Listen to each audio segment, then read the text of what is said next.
নমস্কার বন্ধুরা, BD art and natural স্টুডিওতে সকলকে স্বাগতম। আজ মা দুর্গা আর্টডলের দ্বিতীয় পর্বে পৌঁছেছি।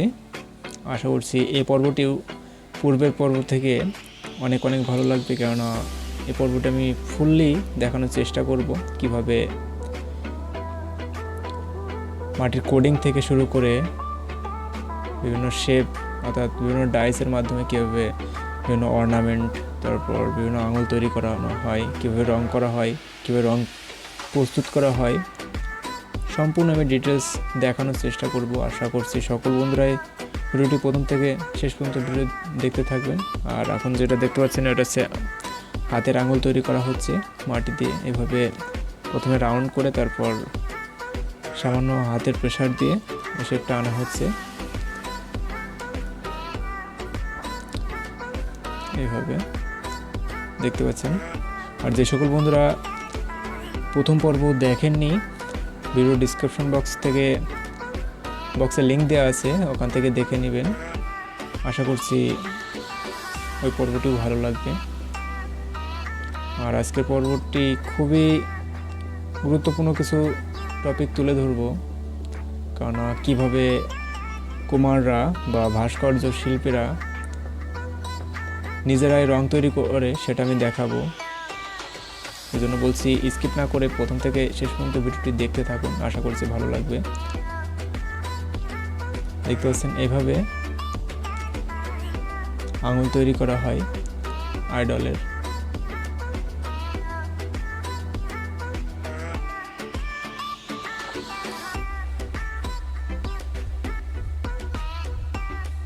আর এই মাটি প্রস্তুত প্রণালী তো অবশ্যই সকলে দেখেছেন, আর যে সকল বন্ধুরা দেখেননি দেখে নেবেন ডিসক্রিপশন বক্স থেকে, কারণ এই মাটি প্রস্তুত প্রণালী অন্যান্য মাটি থেকে একটু আলাদা।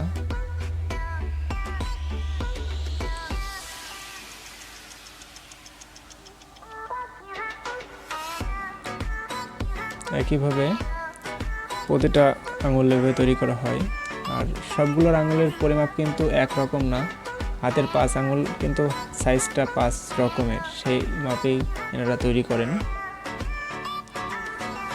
আর দেখুন যে লাস্টে যতটুকু এক্সট্রা হবে সেটুকু কেটে দেয়। আবারও আরেকটি আঙুল তৈরি করে দেখাচ্ছি।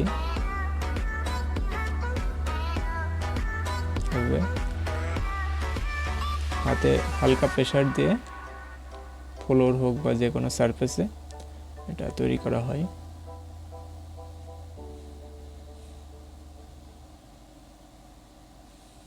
আর দেখতে পাচ্ছেন গত পর্বে এ পর্যন্ত দেখিয়েছিলাম, আর দেখতে পাচ্ছেন যে এখন এটা শুকিয়ে কত সুন্দর দেখাচ্ছে। এখন এরপর রং করা হবে, রং প্রস্তুত করা হবে, সেটা দেখাবো। দেখুন যে সকল অংশে কাদামাটি ব্যবহার করা হয়েছিল সেই সকল অংশ এখন শুকিয়ে কত সুন্দর দেখাচ্ছে।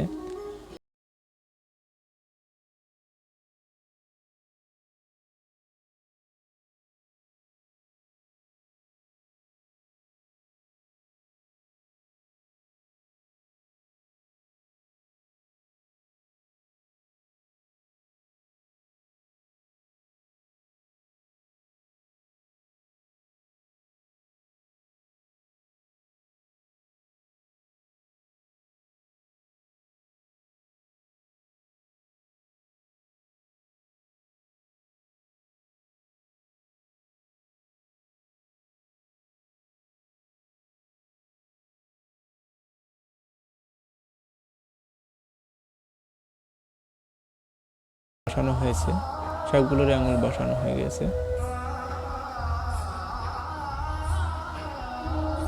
দেখুন যেভাবে আঙুলগুলো তৈরি করেছিল এবং এখানে সেগুলো বসিয়ে দিয়েছে। আর এখন দেখতে পাচ্ছেন রং প্রস্তুত প্রণালী, বিভিন্ন ধরনের রং আছে এখানে। এখানে যে রং আছে এগুলো হচ্ছে অক্সাইড পাউডারের সাথে পাউডার রং দেখা যাচ্ছে কিছু, আরও অন্যান্য রং আছে, টারফিন আছে। এখানে কিছু হোমমেড পেন্টিং ব্রাশ দেখা যাচ্ছে, এগুলো ওনারা ব্যবহার করে থাকেন। এই হচ্ছে হাতে তৈরি রং, অর্থাৎ অক্সাইড রং থেকে এটা তৈরি। আর এটার কি কি দরকার হয় এটা এখন দেখতে পাবেন। প্রথমে এটা জল দিয়ে গুলে নেওয়া হয়েছে, এখন এর ভিতর দেওয়া হবে এই যে সাদা যে অংশ লিকুইডটা দেখতে পাচ্ছেন, এটা হচ্ছে সাবু জ্বালিয়ে লিকুইড করা হয়েছে। আর সাবু দেওয়ার অর্থ হচ্ছে এই যে এটা যেহেতু একটু আঠালো হয় এবং এটার ব্রাইটফুল হয়, অর্থাৎ কোনো লাইট পড়লে সেটা হচ্ছে রিফ্লেক্ট করে, দেখতে সুন্দর লাগে।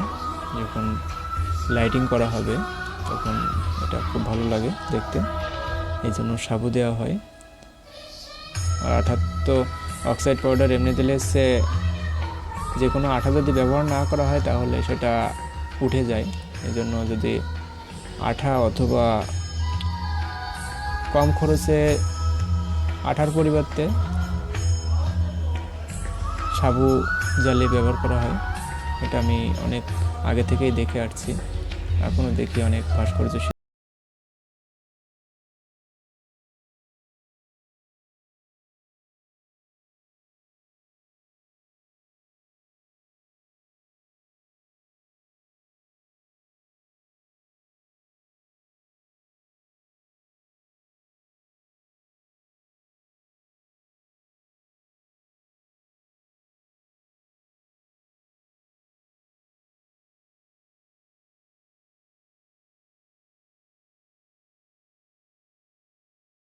কোডিংয়ে রং শেষ করা হয়েছে, দেখতে পাচ্ছেন যে ধুতি, তারপর এখানে যে ইঁদুর ছানা আছে ওগুলো কিন্তু সাদা রং, অর্থাৎ চুন রং না, এটা অক্সাইড কালার টানা হয়েছে। আর নিচের দিকে এটা ডিরেক্টলি একটা রঙই ব্যবহার করা হচ্ছে, যেহেতু এটা ডিপ করে দিচ্ছে এই জন্য অক্সাইড কালার দেওয়ার প্রয়োজন নাই এখানে।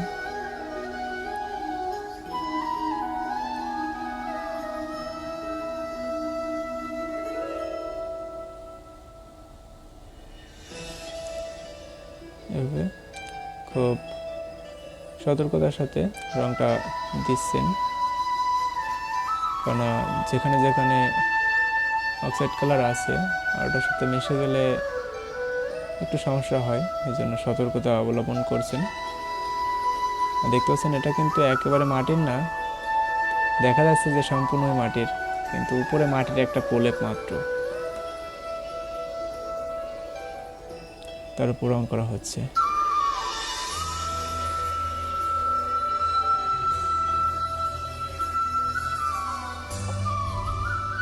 এভাবে সম্পূর্ণটাই এই রং দিয়ে পূর্ণ করা হবে।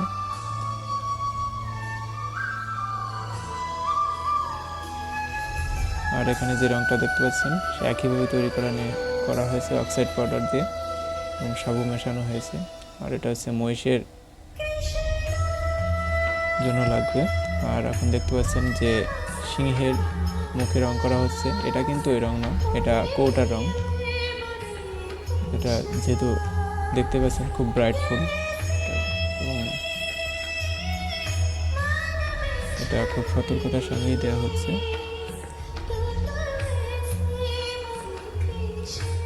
এটা হচ্ছে সিংহের মুখে দ্বিতীয় কোডিং রং, এরপরে আরও রং ব্যবহার করা হবে, অর্থাৎ যখন ক্যারেক্টারটা বের করা হবে তখন।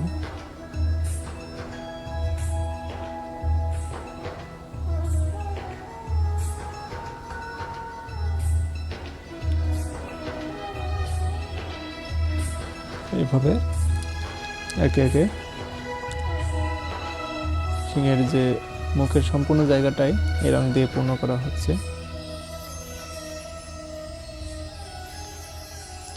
এই রংটা হচ্ছে সেকেন্ডারি কালার, এরপরে ফাইনালি আরেকটি রং ব্যবহার করা হবে, সেটা লাস্টে দেখলে বুঝতে পারবেন।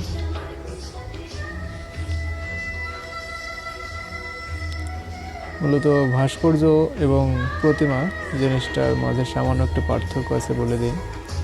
যে সকল প্রতিকৃতি কোনো পূজার উদ্দেশ্যে বা আরাধনার লক্ষ্যে তৈরি না করা হয় সেগুলো হচ্ছে ভাস্কর্য নামে অভিহিত করা হয়। আর যেগুলো দেবীর অথবা ঈশ্বরের আরাধনার জন্য তৈরি করা হয়, সেগুলো হচ্ছে প্রতিমা। এটা হচ্ছে মূলত পার্থক্য। তবে ভাস্কর্য এবং প্রতিমা বা মূর্তি এক বললে চলে না, এর গুণগত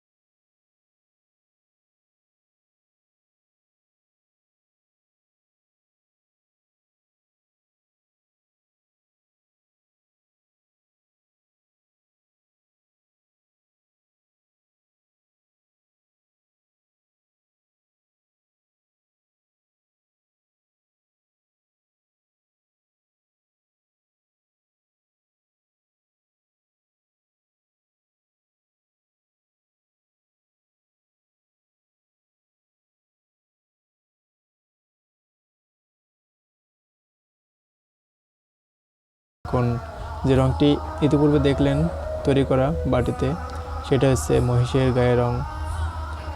এটা ধূসর রঙের, একটু ডিপ ধূসর। এটা কালো রঙের সাথে সামান্য একটু সাদা মিক্সড করা হয়েছে, তার ফলে এই ধূসর রঙটি হয়েছে। এটা মহিষের সম্পূর্ণ গায়েই এই রঙটা দেওয়া হবে।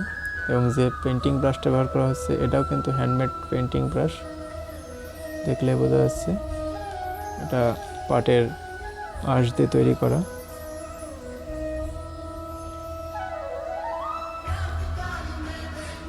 এবং এই রঙটিও ব্যবহার করতে সেই সাবু যে আঠাটা, সেটা ব্যবহার করা হয়েছে।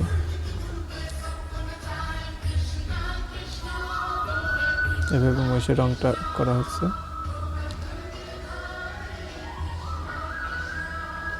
এরপর দেখতে পাচ্ছেন যে মা দুর্গার দ্বিতীয় কোডিংয়ের রঙটা করা হয়েছে। প্রথম কোডিংয়ে সাদা করা হয়েছিল সম্পূর্ণ জায়গায় অক্সাইড কালার দিয়ে।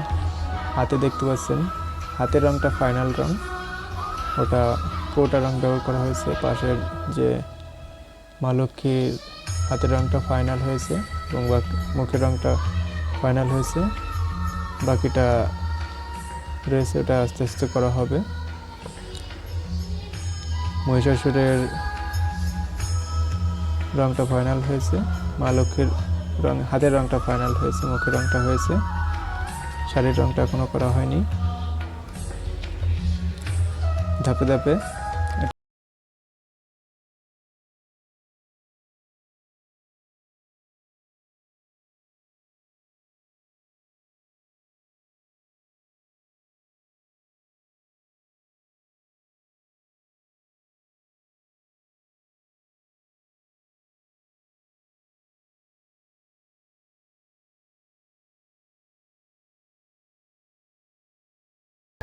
ব্লাউজ আছে, শাড়ি আছে, এগুলো আঁকা হচ্ছে। তারপর চোখটাও আঁকা হয়েছে, আইব্রোগুলো আঁকা হয়ে গেছে। এখানে সিংহের রঙটা কমপ্লিট হয়েছে। মা লক্ষ্মীর শাড়ির রঙটা দেওয়া হয়েছে, কিন্তু আরও কাজ বাকি রয়েছে। দেখতে পাচ্ছেন কার্তিকের রঙটা কত সুন্দর লাগছে, মুখের মোর, তারপর রাজহাঁস, এগুলো অনেক সুন্দর হয়েছে। পাশে মা লক্ষ্মীর নিচে পদ্ম ফুলটা ভালো লাগছে। মা লক্ষ্মীর মুখের কাজ সম্পূর্ণ হয়েছে। আর মুখের রঙটা হচ্ছে ডিরেক্টলি কোটা রং ব্যবহার করা হয়েছে। দেখলে বোঝা যাচ্ছে এটা অনেক হার্ডি এবং স্ট্রং রং। এটা 2 থেকে 2.5 বছর এভাবে প্রতিমা বিসর্জন না দিয়েও রাখা যাবে এই রং ব্যবহার করলে। আর যদি অক্সাইড কালারটা ব্যবহার করা হয় তাহলে সর্বোচ্চ 1 বছর যাবে।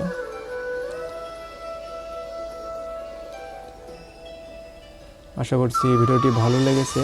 আর যদি ভালো লেগে থাকে অবশ্যই লাইক কমেন্ট করে জানাবেন। প্রতিনিয়ত এমন বাংলাদেশের সকল ধরনের আর্টের সেকশনের টিউটোরিয়াল হোক, ভিডিও হোক পেতে অবশ্যই কমেন্ট করে সাবস্ক্রাইব করে পাশে থাকবেন।